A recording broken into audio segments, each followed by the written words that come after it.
ဒီနေ့မြန်မာမှာကျွန်တော်တို့ဆက် အတူပျော်ရွှင်ဖို့အတွက်သူ့မှာတော့ရှိနေခဲ့တာဖြစ်ပါတယ်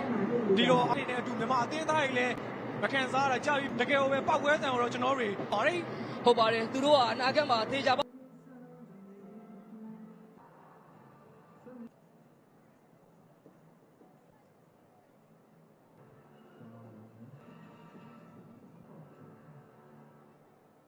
နိုင်ကြတာဖြစ်ပါတယ်ဂျက်ဆန်အဲ့ဒီပေါ်ပြီးလာတဲ့ခေါင်းတိုက်ပြီး